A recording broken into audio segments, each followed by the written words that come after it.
but I believe in you. And I want to live a life that pleases you. But I am led astray so easily. So won't you keep the upper hand on me when Satan's tempting me to sin? Let me hear that tiny voice from deep within. I need you, Lord, to guide me constantly. So won't you keep the upper hand on me? So won't you keep the upper hand on me?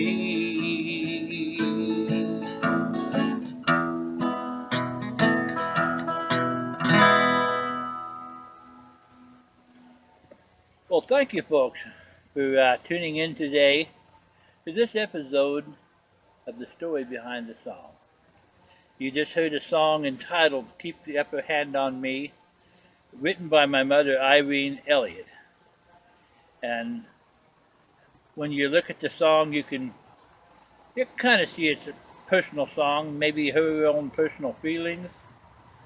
But a lot of times in life, there's a lot of temptations out there in this world, and the flesh is surely weak when it comes to some of them. And we need the Lord to keep us in touch, or keep us in check, so to speak, you might say, and just to guide us. We have what they call the Ten Commandments, and most people say that the Ten Commandments, no one can really live by them, and in a sense, in this world, we can't. But you know what? They're an awfully good guideline to try and go by. Sure, you may not be able to honor everything on it, but if you honor even 2/3 of it and try on the other stuff, you'll probably be fine with that as your guideline. And this song, I don't know that it's about anybody personal other than maybe my mother's own relationship with the Lord Jesus Christ. And we like to call it a relationship because it isn't a religion. It's a relationship, it's a friendship, it's a love, an agape love that goes farther than any love. It's love that if you look up the word agape, you find out in the Greek it means unmerited, undeserved. It isn't anything we could ever buy or earn. So I say this song, it may be fictitious as it is a great story with some great music and done in the typical country tradition, which is what makes it the music and everything.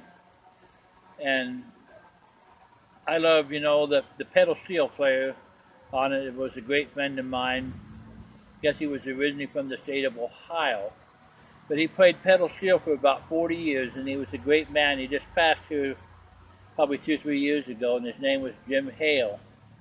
And he had about 40 years of experience on the pedal steel and the dobro, and he's the one who did this gospel CD called 911 Heaven, and the other CD called Rock and Share Memories. Both those CDs were recorded and produced in his studio. And I really like to thank Jim. I'd like to believe he's with the Lord right now, and I truly believe he was, because he was a fellow Christian. And what a great contribution he made to this song with his steel playing and just his input about it. He loved our songs, and he tried so hard to help us get them out. And for that, I'll always be eternally grateful for Jim, and hopefully we'll see him someday in the hereafter. I look forward to it, seeing Jesus in him and a lot of people that I've lost. But this song, like I say, it's just a good story, and that's what writing is. If it holds your interest, it tells a story. Maybe it changes somebody in some way. We don't know. Some of us plant the seed, some of us water it, some of us harvest it. We don't. We all have a part, and it doesn't matter. We don't get credit for it. We're simply the tools and the instruments that God chooses to use. And that's what I say about the song. Enjoy the song, and thank you for all the people who have called in and maybe in radio airplay land and different places and said that they enjoyed the song and that song made them a fan because they heard it. And we want to thank all those people out there, and we want them to know that they are important, whether they think they are or not. Their input is important. So I'd like to say thanks to you all today once again, and God bless you to all, to each and all of you.